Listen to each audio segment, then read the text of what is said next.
Graça e paz, amados, mais uma vez, mais um dia, de nós estamos aqui compartilhando a palavra e que o Senhor tenha misericórdia da minha vida e da sua e que Ele conceda a graça de interpretarmos, de entendermos a palavra da forma que é devida. Vamos orar. Amado Deus, em nome do Senhor Jesus Cristo, eu te agradeço, ó Pai, por essa vida que está à minha frente, e por mim estarmos aqui juntos, lendo a Tua Palavra, com este propósito de estarmos lendo a Bíblia de Gênesis e Apocalipse neste ano de 2026. Em nome de Jesus, que o Senhor visite a cada um desses lares que aqui está sendo representado. Amém, Pai. Salmos 58. Vocês, governantes, sabem o que significa justiça? Acaso julgam o povo com imparcialidade? De modo algum, tramam injustiça em seu coração e espalham violência por toda a terra. Os perversos são pecadores desde o ventre materno. Mentem e se corrompem desde o nascimento. São venenosos como serpentes, como cobras que se fazem de surdas, para não ouvir a música dos encantadores. Ainda que eles toquem com habilidade, quebra os dentes dos perversos, ó Deus. Despedaça, Senhor, a mandíbula desses leões, que desapareçam como água em terra sedenta, que se tornem inúteis as armas em suas mãos, que sejam como a lesma que se desmancha com o lodo, como a criança que nasce morta e nunca verá o sol. Deus os eliminará, tanto os jovens como os velhos. Mas depressa, que um fogo de espinhos esquenta uma panela. O justo se alegrará quando vir a vingança contra a injustiça. No sangue do perverso lavará os pés. Então, por fim, alguém dirá, de fato, há recompensa para o justo. Com certeza, há um Deus que faz justiça na sua terra. 1 Samuel, capítulo 13. Guerra constante contra os filisteus. Saul tinha 30 anos quando se tornou rei e reinou por 42 anos. Saul escolheu 3.000 soldados do exército de Israel e mandou o restante dos homens para casa. Levou consigo 2.000 desses homens a Micmas e a região montanhosa de Betel. Os outros 1.000 foram com Jonatas, filho de Saul, para Gibeá, na terra de Benjamim. Logo depois disso, Jonatas atacou e derrotou o destacamento dos filisteus em Geba. A notícia se espalhou entre os filisteus. Então Saul tocou a trombeta por toda a terra, anunciando: ouçam bem, hebreus. E todo Israel ouviu que Saul tinha destruído o destacamento dos filisteus e que agora eles odiavam os israelitas mais que nunca. Então os soldados israelitas foram convocados para se unir a Saul em Gilgal. Os filisteus reuniram um exército de 3.000 carros de guerra, 6.000 cavaleiros e tantos guerreiros como os grãos de areia na praia. Acamparam em Micmas, a leste de Bet-Aven. Os homens de Israel se viram em apuros e, como estavam sendo fortemente pressionados pelo inimigo, tentaram se esconder em cavernas, em matagais, entre rochas, em buracos e cisternas. Alguns dos hebreus atravessaram o rio Jordão e fugiram para a terra de Gade e de Gileade. Samuel repreende Saul. Enquanto isso, Saul permaneceu em Gilgal, e os homens que estavam com ele tremiam de medo. Saul esperou ali por Samuel durante 7 dias, conforme Samuel o havia instruído, mas ele não chegou. Vendo que os soldados debandavam rapidamente, Saul ordenou: tragam-me o holocausto e as ofertas de paz. E ele próprio ofereceu o holocausto. No exato instante que Saul terminava de oferecer o holocausto, Samuel chegou. Saul foi ao seu encontro para cumprimentá-lo, mas Samuel disse: "O que você fez?" Saul respondeu: "Vi que meus homens estavam debandando e que o Senhor não chegou no prazo que havia prometido. Além disso, os filisteus estavam em Micmas, prontos para a batalha. Assim pensei: os filisteus estão prontos para lutar contra nós em Gilgal.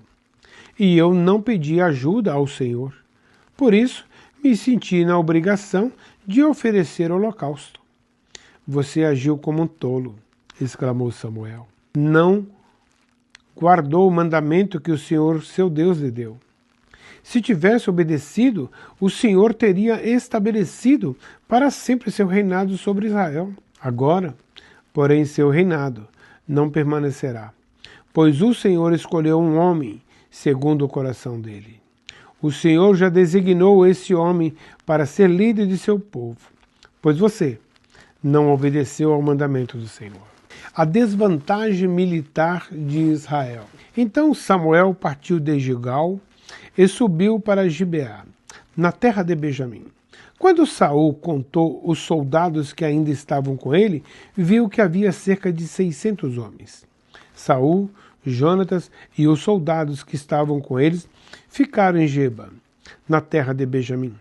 Os filisteus acamparam em Micmas. 3 grupos de ataque deixaram o acampamento filisteu. Um foi para o norte, em direção a Ofra, na região de Sual. Outro foi para o oeste, a Bet-Horon. E o terceiro rumou para a fronteira acima do vale de Zeboim, na direção do deserto. Naqueles dias não havia ferreiros na terra de Israel, pois os filisteus não permitiam que os hebreus fizessem espadas ou lanças. Assim, sempre que o povo de Israel precisava afiar seus arados, enxadas, machados e foices, tinha de levá-los a um ferreiro filisteu. O custo para afiar um arado ou uma enxada era de 8 gramas de prata. E para afiar um machado, uma foice ou uma ponta de ferro, de uma vara de tocar bois, 4 gramas. Por isso, no dia da batalha, ninguém em Israel tinha espada ou lança, exceto Saul e Jonatas. Nesse meio tempo, os filisteus mandaram um destacamento para os desfiladeiros de Micmas. Romanos capítulo 4. Abraão como exemplo de fé. Do ponto de vista humano, Abraão foi o fundador de nossa nação. O que descobriu ele? Se suas boas obras o tivesse tornado justo, ele teria motivo para se vangloriar, mas não perante a Deus. Pois as Escrituras dizem: Abraão creu em Deus, e assim foi considerado justo. O salário daquele que trabalha não é um presente, mas um direito. Contudo, ninguém é considerado justo com base em seu trabalho, mas sim por meio de sua fé em Deus, que declara justos os pecadores.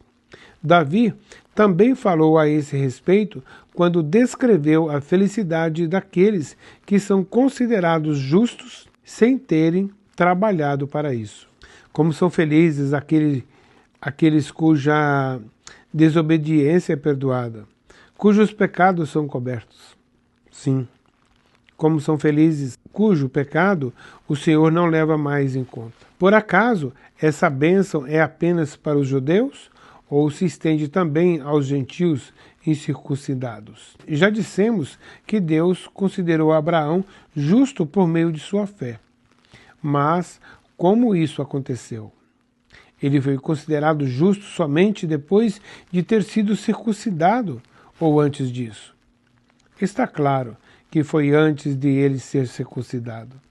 A circuncisão era um sinal de que Abraão já possuía fé e de que Deus já o havia declarado justo, mesmo antes de ele ser circuncidado.